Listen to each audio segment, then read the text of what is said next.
Well, hello and welcome to a rather slimming, skinny, full-fat freedom fighter edition of BrexBox.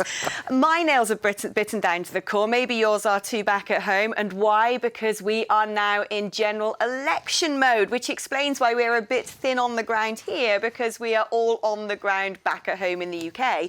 And before anyone puts it in the comments again, why have we got this repugnant EU flag thing in front of us? We've discovered it's actually bolted on, so unless we want to start breaking apart the Parliament literally, we're going to have to just leave that be. I'm delighted to be joined today by the wonderful John Tennant, MEP for the North East of England, you couldn't tell from his accent, and the delectable Belinda DeLucy. So welcome back everybody, and here is your BrexBox. So, we weren't here last week because we were on Green Week, and John's going to explain what that is. Over the next 3 weeks? No, last week we were on Green Week. Last week? Oh, my God, last week. I mean, everything that's been going on in Parliament and such like, it's been just going around in circles and going over and over and over again. The only outcome that everybody could see was coming was a general election. End of. Well, at one point, I didn't think we were going to have a general election because it seemed to me like the Lib Dems were playing games with it has to be on this date so students can vote, and the Labour Party were also, you know, they had their conditions, and I thought everyone, to use a Thatcherism, was being a little bit fripped. So when the news came through, we finally had an election, I was like, wow, we're doing this. I was so pleased because I knew as long as Remain stayed on the table, the EU was never, ever going to give us a fair or reasonable treaty. Boris was on his knees with his hands tied when he drew up this EU treaty. Well, changed a little bit of it with the EU. So when it came to an election actually passing, I was so excited. It gave Boris a chance to amend the treaty, to start again, to create a new manifesto that didn't make us have to surrender to this dreadful situation of accepting a tiny, awful Brexit or no Brexit at all. And sadly, and I was so disappointed that Boris has decided to campaign on this treaty. We thought this election would give him a chance to address and adjust. So that's my great disappointment. However, I think the Brexit Party, all of us here, you know, we're pleased to be able to address and attack the treaty as we should do, and we're not going to stop telling the truth about it. We didn't campaign in the EU elections on, yes, let's get a barely, you know, tolerable treaty and make sure we're on our knees when we sign it. We said, let's do what's best for the UK, and I'm going to fight. What's actually more disappointing is many of the ERG members are now saying that they back the deal, which is the very same deal with a few small changes here and there that they rejected many months ago. Well, even Boris said about the transition period, when May's deal was put on the table, Boris said, we will be legally and politically at the mercy of Brussels, since we will be obliged to accept all EU legislations during the so-called implementation period, the first time since the Norman conquest that a foreign power has passed the laws of this country. Boris, we agree with you. This is great. We have so much in common. And yet now you have the throne, now you're Prime Minister, all of a sudden it's the most excellent deal, it's the most fantastic treaty. Let's not forget as well, he went to Belfast, the DUP conference, and said, I will not put a border down the Irish Sea. What's he done? Well, it's an interesting thing, isn't it? And I think this is what we want our supporters and those who support Brexit in general to bear in mind, which is this. First of all, the ERG make up about 5 to 10% of the overall number of Conservative Party MPs, which means that 90 to 95% of the Conservative Party are for soft Brexit. The ERG are the only people who have been for hard Brexit, and also, and which of course is an invention of itself, but also let's not forget that a huge number of them voted for May's deal the third time round and then danced on its grave later. Why did they do that? Because they thought, you know, this has been negotiated with hands tied behind backs, definitely, but if we now don't back this, it could threaten the existence of the Conservative Party and make us lose seats. So a bit like you were saying, surely now we've got a general election, we can reset the Parliament and return more Brexit bums on benches, and then be able to say to the EU, sorry, chums, this isn't what we wanted, this is what nobody in the UK voted for. And so we're now going to reject it. And we've given the Conservatives ample opportunity to make that happen. It goes back to what Nigel said the other day, was it's an opportunity to press the reset button and actually have a new Parliament that actually wants to deliver a proper, clean Brexit. And my fear is, my biggest worry actually, is that the Tory Remain MPs, who are all suddenly behind Boris now, all suddenly behind the treaty now, are going to revert back to type. As soon as the election is won, they will go back to pursuing a soft Brexit. The Remainers in our Parliament will go back to having secret meetings with Barnier, causing trouble, causing delays. The transition period is the killer in this treaty. As Boris said, it's the killer because there is no firm exit mechanism. If Boris really means that he wants no deal on the table, that it's the end of extensions, he should put it in the manifesto. But of course, we've we've heard leaks, haven't we, from the ERG say, I mean, this is a different kind of no deal, everybody. This isn't the no deal when we leave the EU under that dreadful treaty. When we don't actually leave under that dreadful treaty. We go into this transition period, and Boris has been saying, well, you know, we will leave at the end of 2020 from transition on WTO terms if we haven't negotiated an FTA. That's not what they are saying here. And this because you can't do it. And that's crucial. Almost impossible. That's absolutely crucial. That's something that Nigel will be going round the country throughout the election, pointing out the important detail, and really is, the devil really is in the detail here. I mean, you can go on and say that, oh, let's get Brexit done. I'm getting absolutely sick of that line. phrase, The Tories are pulling the wool over people's eyes. It's disparaging. Let's get Brexit done. It's like, oh, gosh, do we have to do Brexit? I'm like, this is the country's future. This wonderful is freedom. expression of this democracy. This incredible opportunity to become self-governing and seize all the opportunities. And Boris always speaks in doublespeak. On one hand, he talks about it's an excellent deal and we're going to be this and that and all these wonderful things we can do after Brexit. But he knows it's not true. Now, I have some sympathy with him because, of course, he has to look after, as Belinda was suggesting, both sides of his party. The Conservatives are not the party of Brexit. Nope. You have some proper Brexiteers in there, but you've got a whole load of people. And actually, let's peel back the skin. It's not just the people in Parliament. It are the donors. It's donors as well who will have their conditions. We'll give you money if X, Y and Z. Now, if a donor's going to donate to the Brexit Party, they know what we stand for. Our supporters and we know don't what have we to stand spin, for. and we don't have to lie because we don't have to please and compromise with Remainers in our party. So all we've got is the truth and evidence, and our experience here is so different to what you're seeing in the UK and the press there. Barnier said himself, I will have done my job. If the deal is so tough on the British, they end up deciding to remain. This is what we're hearing here. We hear him during the transition how he's going to screw us. And you don't get that in the UK. I would actually say, I agree with Nigel on this, that Barnier has done an absolutely fantastic job. He actually does his job. I really want him on our side. I really do. And, you know, actually, I think let's not turn around and turn Barnier into a hero. But you see him in the corridor and he smiles, he shakes your hand. He seems to know who all of we are, who we are. He always sort of makes a point to come and greet us. And you see him eating in the staff canteen. And I kind of think, I quite like we just my country. We just want some safeguard. We are not unreasonable. We're not fanatics. You know, I'm studying really hard at the moment, finishing a master's in EU law. That doesn't make me an expert. I'm not showing off about it. I'm just literally saying what it has taught me is that the EU bends and breaks its own laws to protect its own interests. It does not all the time play fair like, say, our courts in our country. It does, and the ECJ having jurisdiction over us. It's never. I mean, it didn't with the Canada deal. Did they demand that? No, but for somehow, because we are on our knees, they punish us. We cannot force this treaty on the country. The crucial reason why they don't want Britain to leave, it always comes down to the money. Britain is the second highest net contributor to the European Union. They don't want to lose our money. It's geopolitical as well, of course, because the UK is probably the geopolitically most important country in the entirety of the EU, and it's a massive slap on the face if we leave, and it threatens their entire project. When one rat has found their way outside the maze, everyone else knows how to follow. But Belinda, now you say you're no expert on all of this, but I've seen your selfies you send me when you've got your baseball cap on and trying to. I know a university is not a safe place for Brexiteers.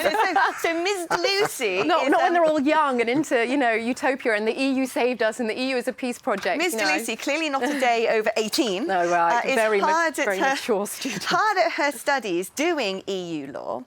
And you want to talk a little bit about this whole arbitration process. Can you explain in simple terms to people who are not as boffiny as you what that means and what concerns you? It is almost unheard of in an international treaty between two parties for the court to help interpret that treaty belong to one side. It is insane. It's just. I mean, people should be horrified that this is even an option. So for example, the word should appears about 100 times in the withdrawal agreement. Should is interpreted very differently over in the EU, as Rupert was saying a few weeks ago, as it is in the UK. Who gets to interpret what things mean?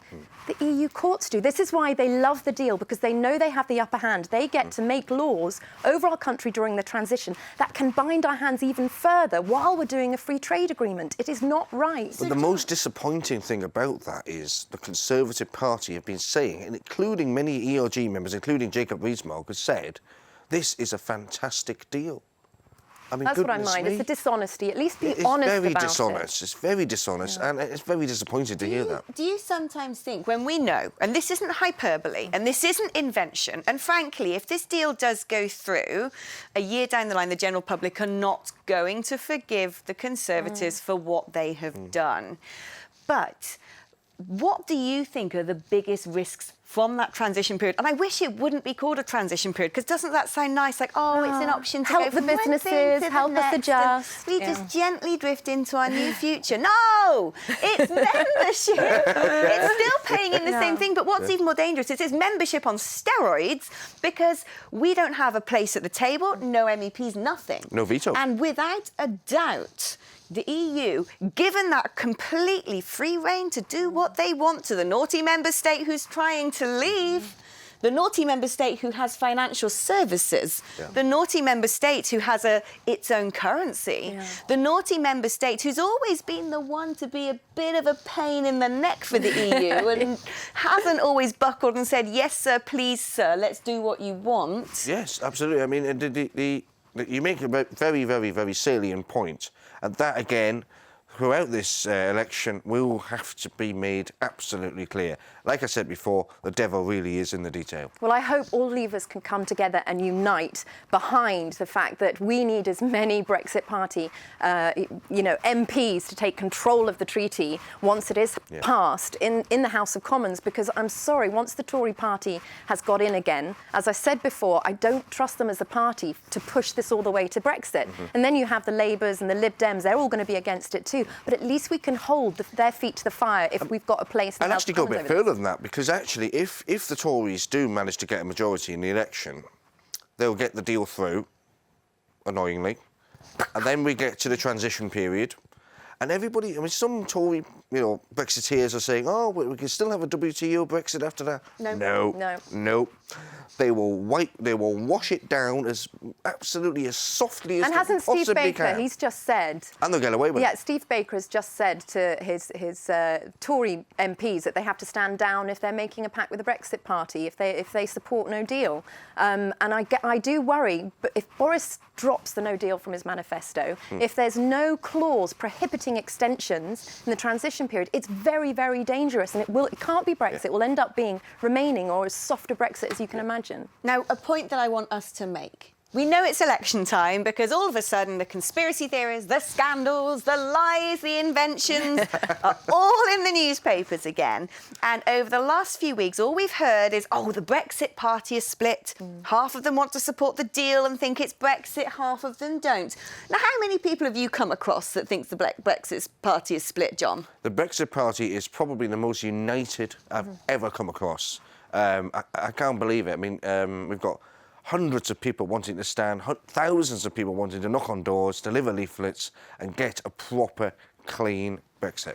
It's also so much more than that now. We are enfranchising so many people who never felt represented by the main parties. We are giving people a chance. We really have a few moments in history that we as the public get to grasp to change and realign politics. And this is such an exciting time to change the setup and, as you said, reset the House of Commons. If we don't grasp this, I always say nothing changes if nothing changes. The power is back with us on the 12th of December, where the man on the street and the woman on the street has as much power as the Prime Minister in changing and having a stake in our society. Absolutely. I say go for it, take that risk and get things changed. It's an interesting point you make, and we need to huddle down as a three and make sure we explain this to people, because why do you think people at home have been so disenchanted and disillusioned with the deceit and dishonour? It's a lot of dissing, isn't it? And I don't mind dissing the UK Parliament. They can see, you know, if Brexit has shone a light on our democracy, and it's shown up wanting, because what we have are two parties who think that it should only belong to two parties. And one of the main reasons why the Conservatives, people there, listen, one of the main reasons the Conservatives are happy to sell out on Brexit is because they are so scared of the political system being opened up to who? The Brexit Party. The Brexit Party. And it's not just the Brexit Party, it's the Lib Dems, it's the Greens, it's what the people I'd call. Look, I don't agree with the Lib Dems on pretty much everything. I don't really agree with the Green Party on pretty much everything, but I agree with them both on one thing, which is the need to reform the way politics is done. Get rid of this two-party system so we don't have politicking and political footballs, but we have conviction politicians who represent people who also share those belief systems. And the reason the Conservative Party will go back on their promises on Brexit and do everything they can to hold everything together just so they get back into power, and they'll say, don't vote the Brexit Party, you'll get Corbyn. Labour will say, don't vote the Brexit Party, you'll get Boris. Do you know what? How about out there, people back at home, vote for the party that represents what they believe in? And do you know what? If everyone said it's an opportunity to do that, then we could change everything. But if you don't, and if you continue to go, oh, it's got to be them, even though I don't like them because this is the other option and so on and so forth, basically, how does the old adage go? Someone who does the same thing over and over again and expects a different result. It's a definition of a disillusioned voter. It's a definition of it. But politics is so unhealthy unhealthy if MPs or whoever it is are going around saying, vote for us or else, vote for us or panic, fear, vote for us or they're going to get in. It's a nasty way and it's disrespecting the voter. I want everyone else to go and earn the vote because they deserve it, not to panic and make people frightened if they don't vote for them. They're threatened with something else. That means nothing is ever going to change.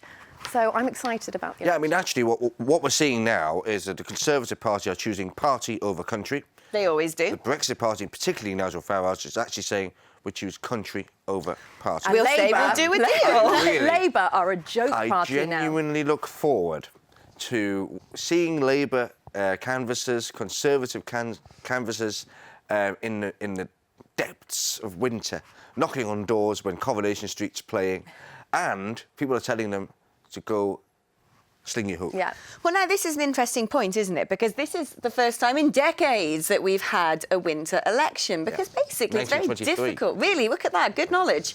Because it is very difficult to go out and pound tarmac in, press palms and all the rest of it when people want to do their Christmas shopping and don't really want to leave the house. So I reckon this election is going to be more about what in political communications we call the air war. Television, radio, and do you know what that means? Presidential-style campaigns. So anybody got any thoughts on how that's going to play out? George Vincent's already started that, hasn't she? She's painting herself to be the next Prime Minister, which I find absolutely laughable, quite frankly. But having said that, this is going to be a cold winter election. I think it's going to be quite a low turnout because of the weather. And also, I think Leave voters, it's going to be so hard to get them to believe in the ballot box again. If you think about it, Remainers, of course they're going to come out, because even when they lose votes, they win. 3 times we've voted to support leaving the EU, and 3 times we've had that denied. So Remainers are laughing. They're like, yeah, I'll go to the ballot box, because even if we lose, it's great, we win really. So we have to go out there and convince Leavers. And yes, if they want to vote strategically, to try and make a good, proper Brexit happen, then fine, but it's essential we get them out on the streets. Which actually proves how dangerous Boris Johnson's deal is, because they are accusing the Brexit Party of splitting the vote. Actually, it's the other way around. They are trying to split the Brexit vote itself because they're painting this deal as best, wonderful, the world's best deal that you could ever possibly deliver. And do you know what? People are being fooled by that, but they won't be fooled further down the line. Well, I agree. I think that's probably all we've got time for. And that's because we've got to go and fight a general election, as you know. Now, that also brings with it the rather sad news that it's going to be very difficult to BrexBox over the next few weeks because we're not going to be here in these lovely, albeit somewhat unfortunately decorated studios in Parliament. We will try our best to club together if we can and get together and deliver you your boxing moments. But at the moment, we're going to be spread thin across the country, so bear with us. And if I could just say one final thing to our lovely boxers who have sat and watched us through thick and thin and give us such lovely and constructive comments underneath our videos is please keep the faith. We're here fighting. We will continue to fight. We're the politicians with integrity who are trying to lose our seats here. So please bear with us. Please trust us. Time will come, and I promise you this, that Nigel will be proven right.